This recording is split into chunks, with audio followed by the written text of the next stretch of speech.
Sabi nila siya ay may sala. Naniniwala naman siya na siya ay inosente at ano ang nangyari pagkatapos noon. Walang sino man sa loob ng korte ang makapaghula. Ginoong Castillo, kailangan ng kliyente ninyo na sumagot kayo, sabi ng hukom. Katahimikan. Hindi gaanong gumalaw si Hukom Flores. Kaunti lang ang kumindat ng kanyang kilay, pero malinaw na siya ay naiinis. Puno ang silid korte. Lahat ng upuan ay napuno ng mga mamamahayag, mga mausisang tagamasid at mga taong sabik na saksihan kung ang isang batang milyonaryo ay babagsak o makakalabas sa problema sa pamamagitan ng pananalita. Ngunit si Rodolfo Castillo, ang abogado ng depensa, ay mahinhing isinara ang kanyang briefcase at may malamig na tono na sinabi, "Ako'y umatras bilang abogado, kagalang-galang, agad-agad na ipatutupad." Isang alon ng pagkabigla ang kumalat sa silid. Tumayo ang mga tao upang magbulungan sa kalituhan, habang ang iba ay nagmadaling mag-post tungkol dito online. Ngunit may isang tao na hindi gumalaw. Tahimik na nakaupo sa ikatlong hanay, sa likod lang ng mesa ng depensa, ay isang maliit na batang babae, 8 taong gulang na si Erlinda Soriano. Ang kanyang buhok ay pinalamutian ng mga kwintas at ang kanyang hiniram na damit ay medyo malaki para sa kanya. Walang nakapansin sa kanya nang pumasok sila, walang inisip na mahalaga siya. Hindi pa. Sa mesa ng depensa, tumitig si Alberto Mendoza sa upuang kaagad na iniwan ng kanyang abogado. Hindi siya makapagsalita. Natuyo ang kanyang bibig. 26 anyos pa lang siya, isang tagapagtatag ng teknolohiya mula Santa Clarita na lumikha ng isang app para tulungan ang mga tao na makahanap ng ligtas na trabaho noong panahon ng pandemya. Nitong nakaraang taon, tinawag siya ng Forbes na milyonaryong ng bayan. Ngayon, nakaupo siya sa likod ng mga handcuff, inakusahan ng isang napakagrabing bagay na gusto ng mga estranghero na makita siyang bumagsak. Pero hindi niya ginawa iyon. Alam niya iyon at sa kanyang isip, ganun din ang Diyos. Pinadyak ng hukom ang kanyang martilyo. Napaka hindi pangkaraniwan nito, Ginoong Castillo.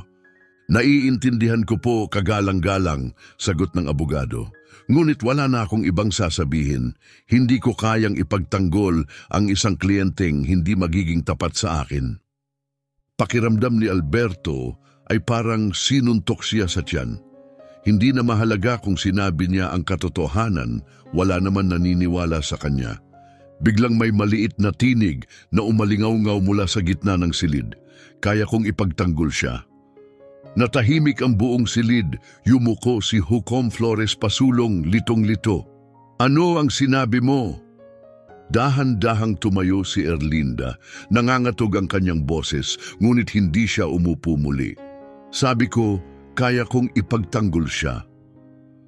May tumawa. May lalaking nasa unahan na pilit pinigilan ang kanyang tawa. May isang kumuha ng telepono at nagsimulang mag-record. Lumapit ang bailiff, hindi sigurado kung biro ito. "Ano ang pangalan mo, batang babae?" tanong ng hukom. "Erlinda Soriano." "Ilan taon ka na, Mrs. Soriano?" "8 po." Nagulat ang hukom. Mabilis na dagdag ni Erlinda. "Alam kong hindi ako totoong abogado, pero nabasa ko lahat tungkol sa kasong ito at alam kong hindi niya ginawa. Alam ko lang po talaga." Inaasahan ng lahat na paalisin siya ng hukom, pero hindi niya ginawa. Hindi pa. Tumingin siya sa bata na may halong pagkamausisa at kalungkutan. "At paano mo naman malalaman yon, Ms. Soriano?" tanong niya. "Dahil iniligtas niya ang buhay ng kapatid ko, 2 taon na ang nakalipas." Dahan-dahang tumingin si Alberto sa kanya. Nagtagpo ang kanilang mga mata. Nakilala niya siya, pero hindi niya naalala na nailigtas niya ang sinuman. Ngayon, tunay nang nakatutok ang lahat. Tumuwad ang mga mamamahayag. Huminto ang mga telepono sa pag-record. Lahat ay nakinig. Hindi umatras si Erlinda. Mahigpit niyang hinawakan ang kahoy na bangko sa harap niya gamit ang 2 kamay. Naging puti ang mga kuko. Napanood ko ang mga video, nabasa ko lahat. Sinasabi nila na nasa warehouse siya, pero hindi iyon totoo. Hindi siya naroon. Hindi siya maaaring naroon. Napailing ang piskal, kagalang-galang siya ay isang bata lamang. Hayaan niyong magsalita siya, sagot ng hukom. Muling sumiklab ang mga paghanga sa silid. Walang nakasagot ng ganyang inaasahan. Lumabas si Erlinda mula sa kanyang hanay at naglakad sa harap na parabang sanay na siya doon. Naputol ang kanyang boses pero hindi siya tumigil. Alam kong bata pa ako at baka hindi ninyo ako pakinggan. Pero hinangaan siya ng kapatid ko. Kasama siya sa mentoring program na sinimulan ni Alberto. Wala kaming anuman, patuloy niya. Walang wifi, walang tablet, pero binigyan kami ni Alberto lahat ng mga bata sa aming gusali. Gusto ng kapatid ko na makapagkolehiyo dahil sa kanya, pero namatay siya noong nakaraang taon.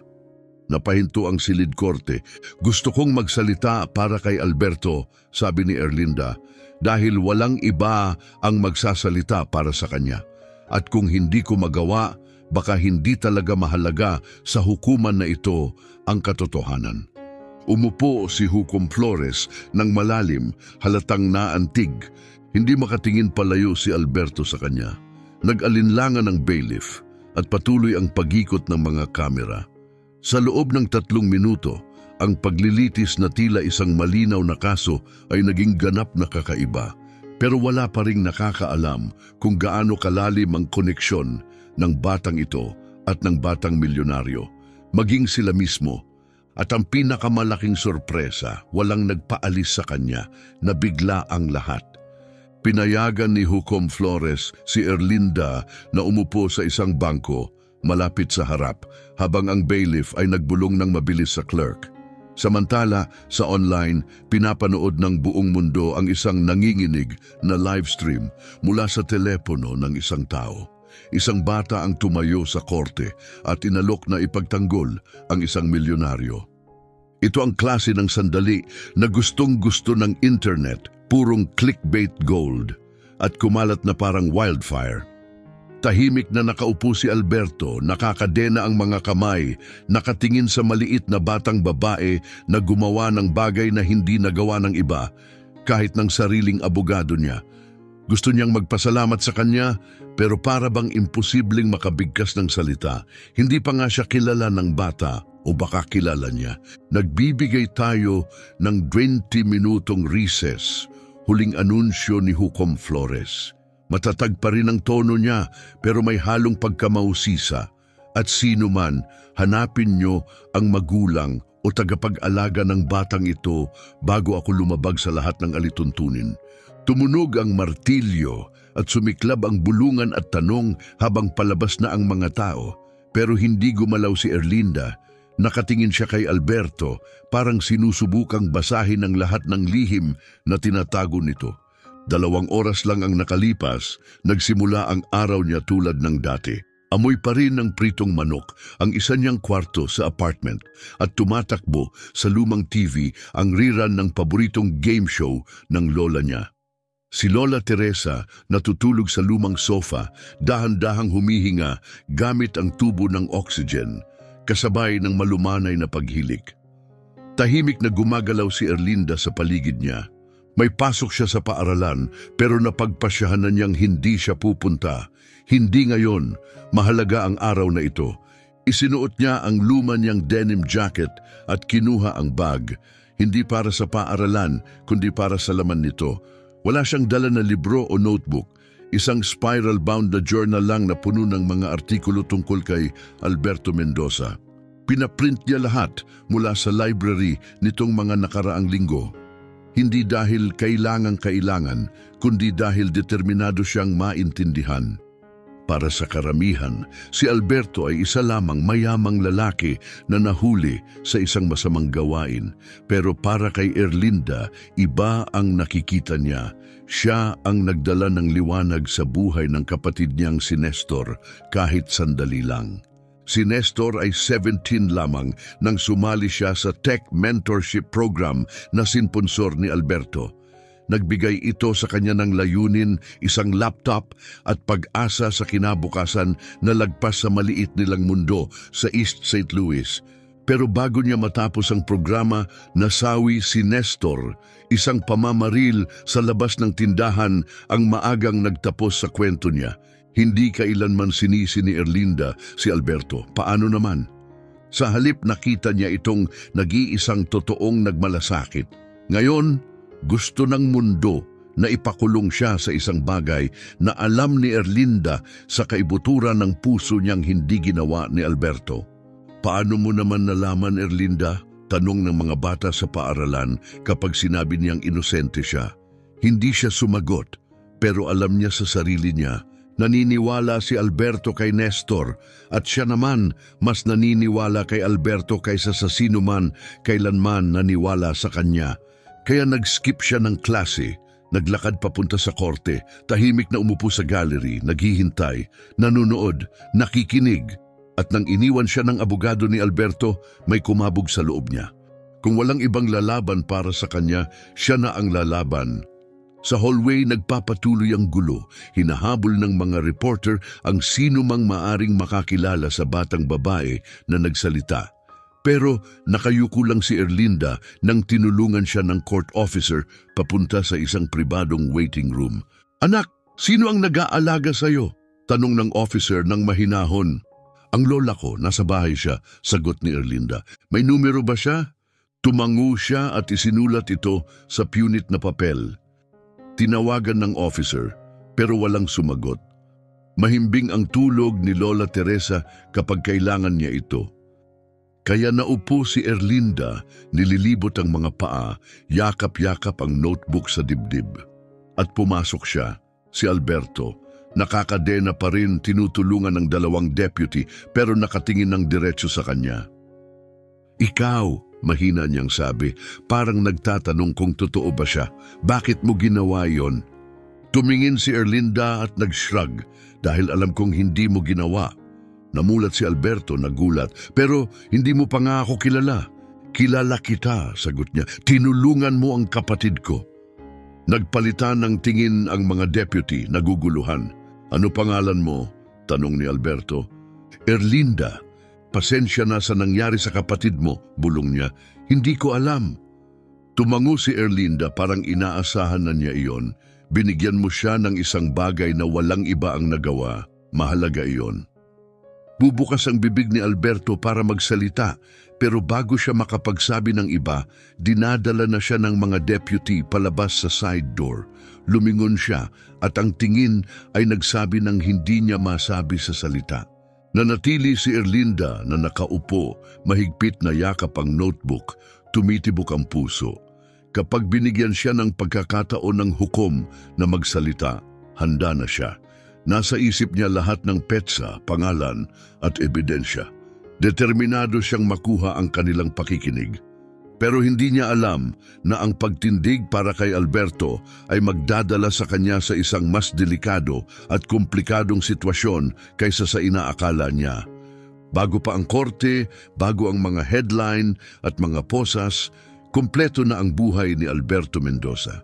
Hindi siya nanggaling sa mayaman. Lumaki siya sa Bakersfield, California, sa isang ina na nagtatrabaho ng 2 trabaho para makaraos sa buhay. Nang siya ay 15, nakakita siya ng sirang laptop na itinatapon at inayos niya ito. Binago ng laptop na yon ang lahat. Sa edad na 19, inilunsad niya ang kanyang unang app mula sa isang dorm room sa Fresno. Sa 24, milyonaryo na siya. Sa 26, tinawag siyang billionaire kahit hindi niya hinanap ang katanyagan. Gustong-gusto siya ng media. Dumagsa ang mga investor. Isa siyang rising star. Ang kumpanya niya, Linkbridge, ay hindi lamang isang tech startup. Ito ay isang lifeline. Naglilingkod ito upang ikonekta ang mga batang mahihirap sa mga mentor, internship, scholarship, mga oportunidad na maaaring magbago ng buhay. At nang pumutok ang pandemya, hindi lang ito nakaligtas, tinulungan nito ang libu-libong pamilya na makaraos. Nagbigay ito ng pagkain sa mga mesa, internet sa mga tahanan at buhay na pangarap. Pero ang tagumpay ay hindi panghabambuhay na proteksyon. 3 buwan na ang nakalipas, nagbago ang lahat.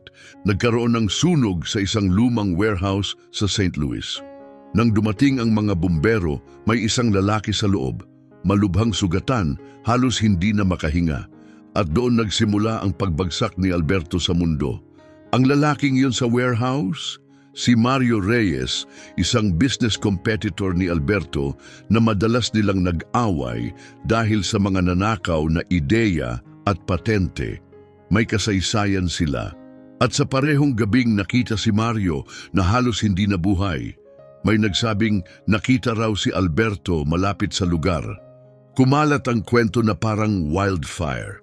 Sumigaw ang mga headline, batang bilyonaryo, inakusahan ng pambubugbog sa karibal sa mabagsik na alitan. Mariing itinanggi ni Alberto. Hindi ako nasa St. Louis noong gabing iyon, paulit-ulit niyang sinagot sa mga reporter. Pero dumating ang ebidensya. Nagping ang kanyang telepono malapit sa labas ng lungsod. Nakuha ng traffic camera ang kanyang nirentahang kotse malapit sa exit ng highway. At ang huling suntok, riniraid ng mga autoridad ang opisina niya at nakakita ng libu-libong cash na tinago sa isang nakasaraang safe. Hindi ito kapanipaniwala. Isang lalaking kilala sa pagtakbo ng digital empire, mag-iimbak ng pera na parang kriminal. Ginamit ng media ito, naubos ang mga sponsor ng magdamag, binawi ng mga investor ang pondo nila. Ang mga dating kasama sa pag-toast ng champagne ay biglang nagkunwaring hindi niya kakilala. At pagkatapos ay dumating ang mga kaso, pagsubok na pagpatay, kumploto, mabagsik na pananakit. Alam ni Alberto ang katotohanan.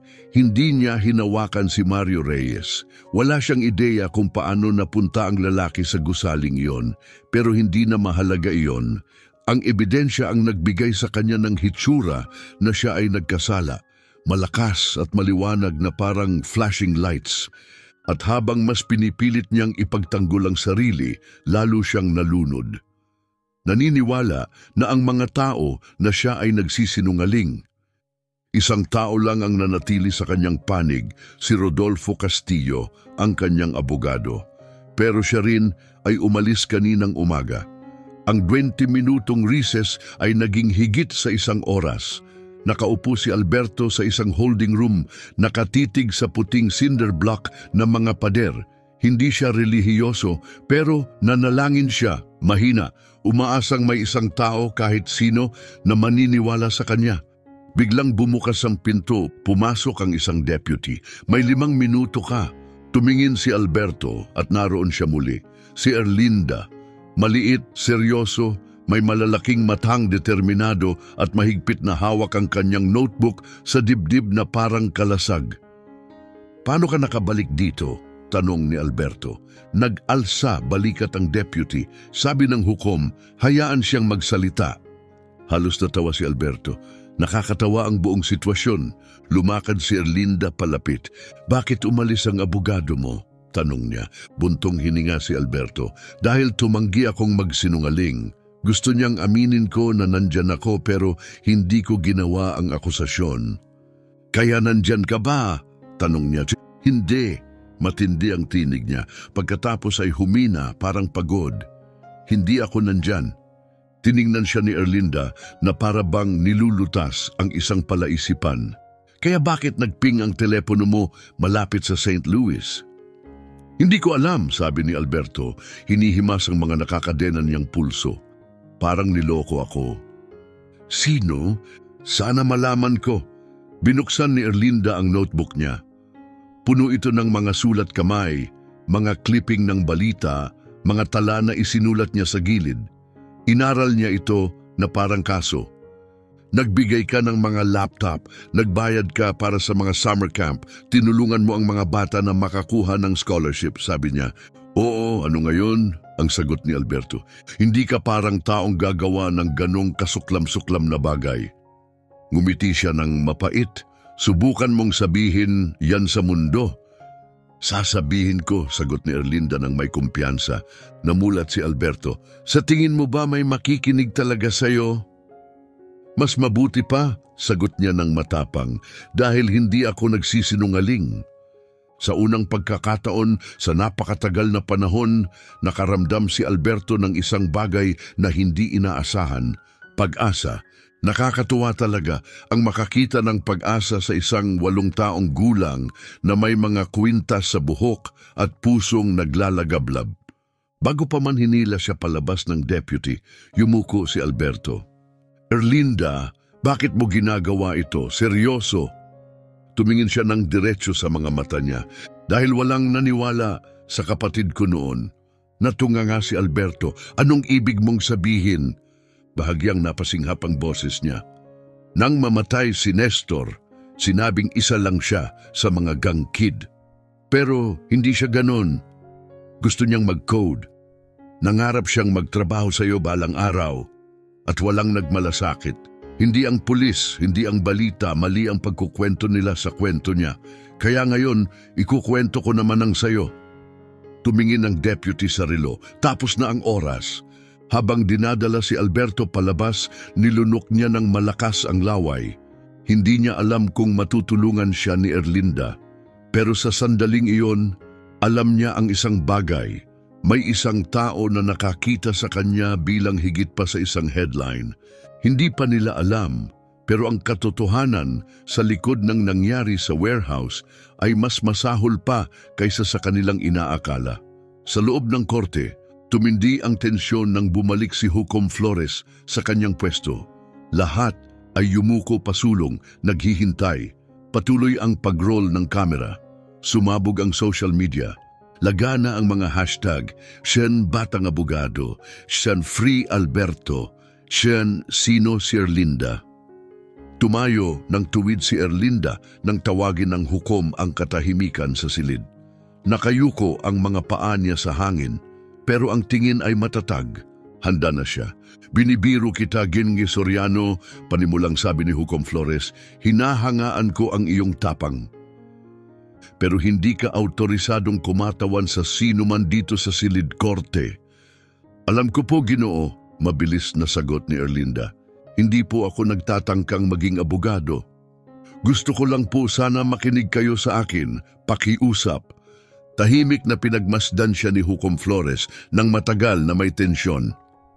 "May 1 minuto ka", wika niya sa wakas. "Gamitin mo ng mabuti." Lumingon ang buong silid korte. Nakaabang ang mga reporter, parang papanoorin ang huling tira sa isang championship game. Huminga ng malalim si Erlinda, mahigpit na niyakap ang kanyang notebook at lumakad papunta sa gitna ng silid. Nanginig ang boses niya sa umpisa, ngunit natagpuan niya ang kanyang lakas. Iniisip ng lahat na may sala si Ginoong Mendoza dahil sa malabong video at signal ng telepono, panimula niya. "Pero nabasa ko ang lahat tungkol sa kasong ito at hindi ito tugma. Sinasabi nila na nandun siya sa St. Louis nung gabi na nasaktan si Ginoong Reyes, pero tiningnan ko ang mga tala ng flight. Umalis si Ginoong Mendoza mula Los Angeles ng alas 7 ng gabi at hindi dumapo sa Missouri hanggang lampas hating gabi. At ang warehouse na iyon, nasa kabila ng lungsod iyon. Ilang oras ang biyahe doon." Puno ng bulong ang silid korte. Kahit si Alberto ay tumingin sa kanya nagulat. "Alam kong iniisip ng mga matatanda na hindi naiintindihan ng mga bata ang mga ganitong bagay", sabi ni Erlinda. "Pero hindi nagsisinungaling ang mga numero. Hindi siya pwedeng nasa 2 lugar ng sabay. May nagsisinungaling", dagdag niya, "at sinisikap nila na pagkamuhiin siya ng lahat." Tumayo ang piskal. "Pagtutol." "Umupo ka", sabi ni Hukom Flores ng mahigpit. "Makukuha mo ang iyong pagkakataon." Bumukas si Erlinda ng isa pang pahina. "At isipin niyo ito, bakit pa niya gagawin iyon? Ano ang makukuha niya sa pananakit sa isang madilim at walang tao na gusali? Wala. Pero si Ginoong Reyes, may dahilan siya. Nabasa ko ang isang artikulo na nagsabing mawawala ang malaking kontrata ng kumpanya ni Reyes sa Link Bridge. Pero kapag nakulong si Ginoong Mendoza, hulaan niyo kung sino ang makakabalik ng deal na iyon? Ngayon, ang mga bulong ay naging tunog na buzz. Nagtinginan ng mga reporter. May ilan na nagsimulang mag-type. Sinubukan ulit ng piskal pero pinatigil siya ni Hukom Flores sa pagtunog ng martilyo. Sapat na yon, sabi ng hukom, na wala na ang oras mo, Gingning na Soriano. Isinara ni Erlinda ang kanyang notebook at tumango. Salamat po sa pakikinig. Habang bumalik siya sa kanyang upuan, tumingin ang hukom kay Alberto at sa unang pagkakataon sa buong araw, lumambot ang kanyang ekspresyon. Ipinahayag ng korte ang isang break upang muling itakda ang paglilitis kinabukasan. Nagmadaling lumabas ang mga reporter na parang mga kabayo sa karera hinahabol ang susunod na malaking quote. Pero hindi iyon pinansin ni Alberto.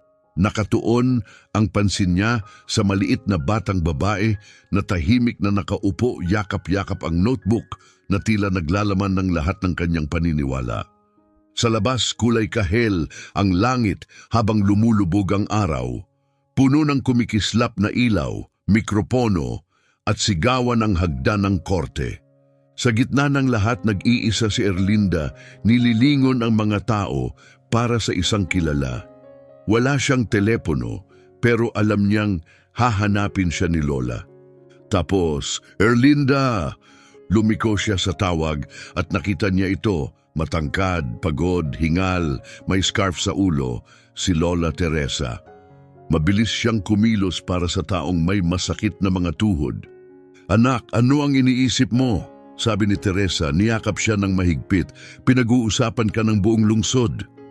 Kailangan kong gawin yon, mahinang sagot ni Erlinda. Walang ibang gagawa. Hinimas ni Teresa ang noo niya. Anak, hindi ka pwedeng basta pumunta sa korte na para kang isang abogado sa TV. Pero hindi siya ang may kasalanan, iginiit ni Erlinda. Magsisimula sanang makipagtalo si Teresa, ngunit tumigil. Nakilala niya ang tingin sa mga mata ng apo niya. Iyon ang parehong matigas na apoy na minsang nasa kanyang ina. Lumapit ang isang lalaki na naka-gray na Amerikana, may hawak na mikropono.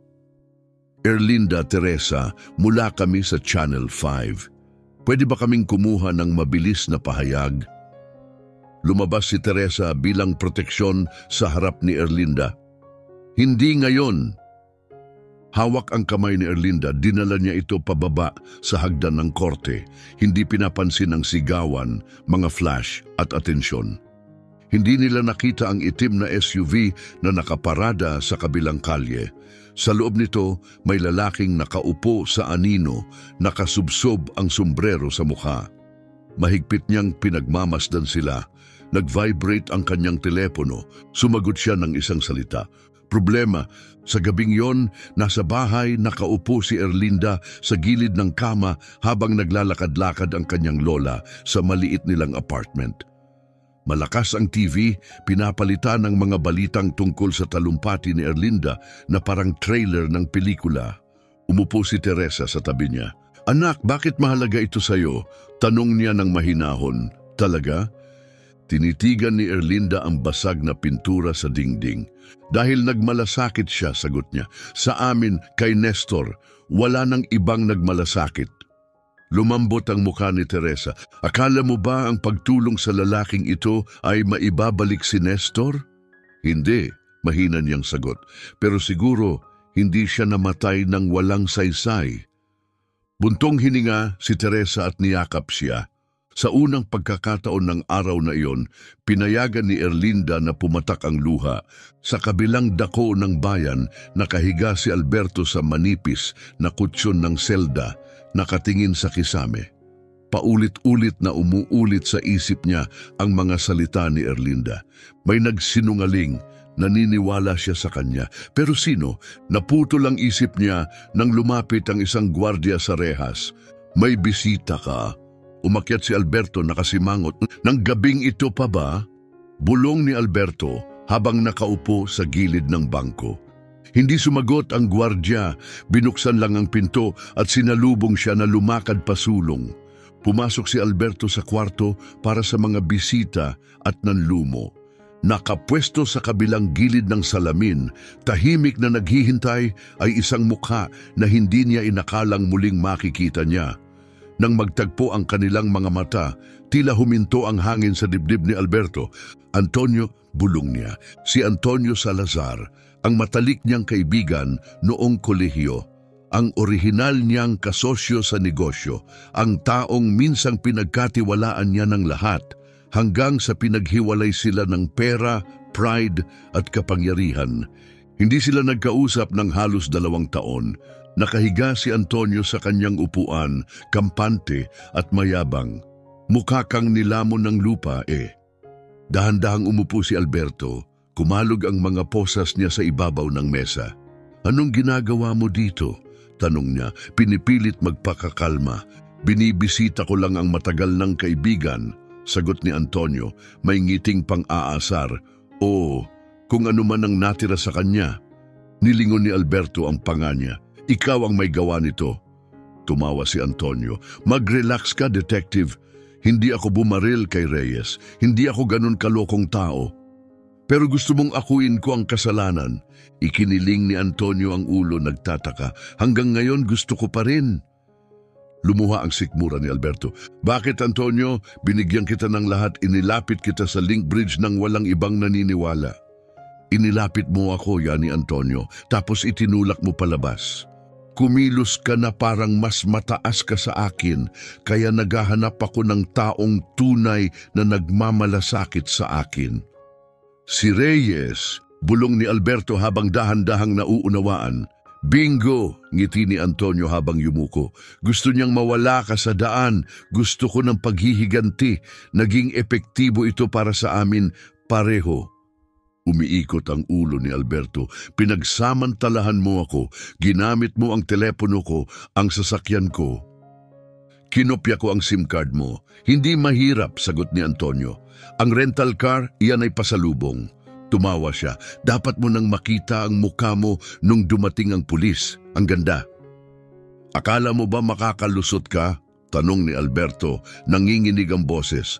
Nag-alsa balikat si Antonio. Sino bang maniniwala sa'yo? Hindi ka na golden boy, Isa ka na lang headline.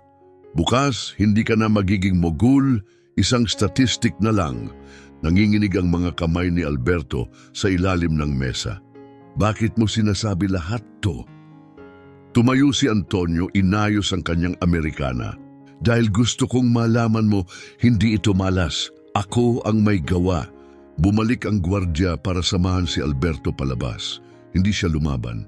Hindi niya kaya. Masakit pa sa anumang paratang ang pagtataksil na yon. Sa kabilang dako ng bayan, nakaupo si Erlinda sa sala, ang notebook sa kanyang kandungan, habang paulit-ulit ang palabas sa TV ng kanyang talumpati sa korte. Lumulutang ang pangalan niya sa ilalim ng screen na parang breaking news. 8 taong gulang na nagdepensa sa billionaire sa isang twist sa korte. Dapat ay proud siya, pero hindi siya panatag, may kulang pa rin. Binuksan niya muli ang notebook, tinitignan ang mga pahina, mga tala, mga timeline, mga flight, mga artikulo. Tapos napatingin siya sa isang pangalan na halos hindi niya napansin noon, Antonio Salazar. Naalala niyang nabasa niya ito minsan noong nagsisimula pa lang ang link bridge.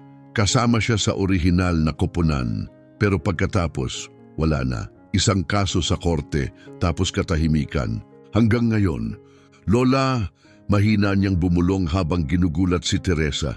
Kailangan nating pumunta ng maaga bukas. Nag-ungol si Teresa. Anak, gusto mo ba akong dalhin sa ospital? Sa tingin ko, kilala ko kung sino ang nag-set up sa kanya. Tinitigan siya ni Teresa na para bang ibang wika ang sinasalita niya. Erlinda! Seryoso ako, Lola. Hindi na ito tungkol kay Alberto lang. Tungkol ito sa mga taong akala nila pwede silang makalusot sa lahat at walang haharang sa kanila. Kinabukasan, parang gulo sa korte. Nakaayos ang mga kamera sa hagdan. Nagkakagulo ang mga nagpoprotesta sa magkabilang panig. May mga may hawak na placard na palayain si Alberto. May mga sumisigaw ng hustisya at may mga may hawak ng banderang ikulong siya. Dahan-dahang pumasok si Alberto, may mga anino sa ilalim ng mga mata, hindi na siya natitinag ng mga kamera. Isang mukha lang ang mahalaga ngayon. Si Erlinda, nasa unahan siya, may hawak na notebook. Nang tumingin siya kay Alberto, bahagya siyang tumango. "Huwag kang susuko." Nagsimula ang pagdinig. Tumayo ang piskal, kumpiyansa, naglalakad-lakad na para siyang panalo na. "Ginoo, malinaw ang ebidensya, malapit ang telepono ng akusado sa lugar ng insidente. Ang kanyang motibo, pagtutol." Nabigla ang lahat, hindi ito ang abogado. Si Erlinda na naman, pinukpok ni Hukom Flores ang martilyo. "Gong Soriano, pakiusap." Nakikiusap siya habang lumalapit dala ang kanyang notebook. "Pahintulutan niyo po akong ipakita ang isang bagay, isang maliit na bagay lang. Kung mali ako, uupo ako. Tahimik ako habang buhay. Pahintulutan niyo lang akong ipakita." Ang silid ay nag-uumapaw sa ingay, parang pulutong ng mga bubuyog. Nakayuko ang mga reporter, nag-zoom ang mga kamera. Napabuntong hininga si Hukom Flores at hinimas ang tulay ng kanyang ilong. "May 30 segundo ka," wika niya. Hindi nagsayang ng panahon si Erlinda. Mabilis siyang lumapit sa harapan, may hawak na notebook, binuksan ang may marka niyang pahina at inilapag ito sa mesa ng hukom. Ito, itinuturo niya sa nakaprint na email. Galing ito sa pampublikong archive ng Linkbridge. Matagal na ito, pero nandito ang pangalan ni Antonio Salazar, isa siyang co-founder. Nagkaroon ng mahinang bulungan sa buong silid. "Maraming nakakalimot na siya," dagdag niya, "pero nalaman ko na nakipagkita siya sa legal team ni Mario Reyes noong nakaraang linggo lang." Nilingon ng piskal ang langit, hindi pa rin ito patunay. "Bakit nga ba?" Mas malakas na sabi ni Erlinda, "Nag-book ng eroplano papuntang St. Louis si Antonio noong parehong araw na inatake si Ginoong Reyes." Nagkumahog ang mga hininga sa silid korte. Nagliwanag ang mga telepono. Nagmadali ang mga mamamahayag na magpadala ng mga update. Nakatitig din kay Erlinda si Alberto, walang masabi.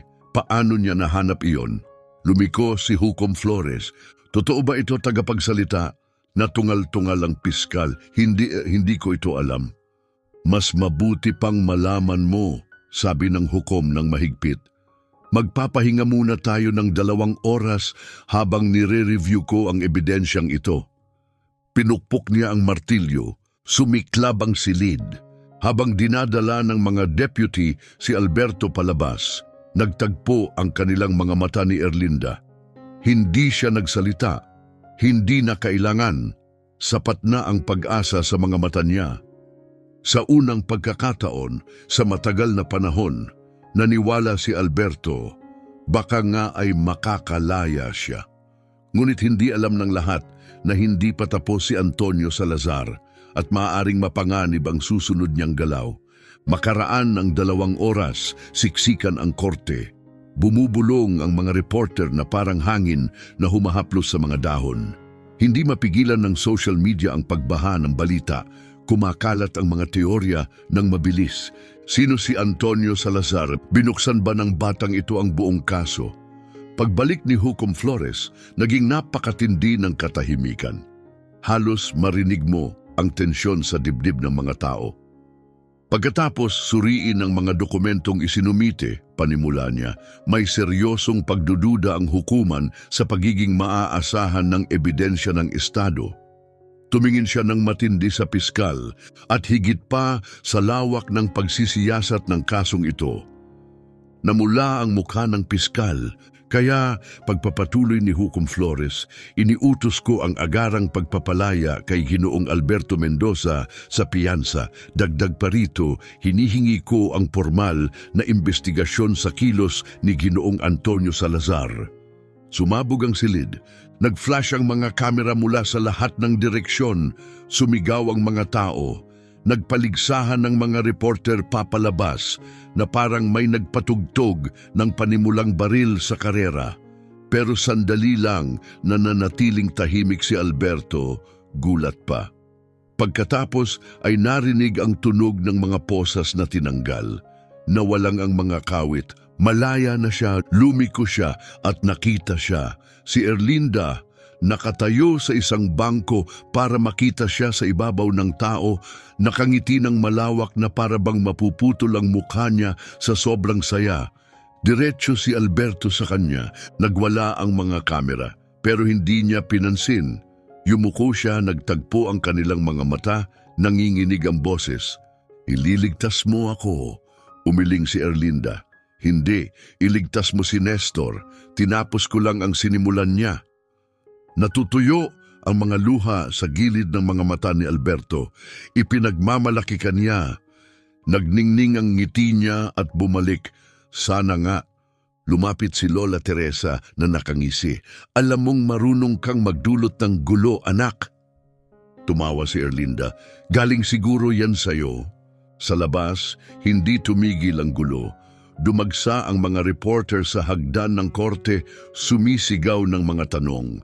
Nagpaputok ng mga flash ng kamera na parang paputok. Pero niyakap lang ni Alberto nang mahinahon si Erlinda sa balikat habang pinalalabas sila ng seguridad papunta sa sasakyan. "Pwede ba kitang tanungin?" mahina niyang sabi. "Sige, bakit hindi ka sumuko kahit na akala ng lahat na may kasalanan ako?" Nag-isip sandali si Erlinda pagkatapos ay tumingin sa kanya nang may katotohanang tanging bata lang ang makakapagsabi. Dahil kapag tinawag kang sinungaling ng mundo, may kailangang alalahanin kung ano ang totoo. At minsan, dagdag niya, ang taong yon ay isang bata. Ngumiti si Alberto, talagang ngumiti sa unang pagkakataon sa matagal na panahon. Hindi niya naramdaman na siya ay iskandalo o headline o isang nahulog na bituin. Naramdaman niyang tao siya muli, parang binigyan siya ng pangalawang pagkakataon. 1 linggo ang lumipas, naaresto si Antonio Salazar. Ang ebidensya ay diretso siyang iniuugnay kay Reyes sa warehouse at sa buong setup. Nagbago ang mga headline ng magdamag. Bilyonaryong napagbintangan ang totoong kwento sa likod ng pag-atake. Bumawi ang stock ng Link Bridge. Pero hindi iniisip ni Alberto ang mga iyon. Naupo siya sa isang mesa sa kusina sa East St. Louis, kumakain ng pritong manok kasama ang isang maliit na batang babae at ang kanyang lola. "Alam mo," sabi ni Alberto habang ngumunguya ng malalim, "magiging mahusay kang abogado balang araw." "Talaga?" ngiti ni Erlinda. "Alam ko!" nilingon siya ni Erlinda. "Kaya mag-ingat ka sa gulo, Ginoong Mendoza, kasi sa susunod, ako na ang sisingilin sa'yo." Nagtawanan silang lahat, ang klase ng tawanan pagkatapos mong magpigil ng hininga ng matagal, ang tawanan na nagpaparamdam na buhay ka pa. Pero ang kwentong ito ay hindi lang tungkol sa isang bilyonaryo at isang maliit na bata.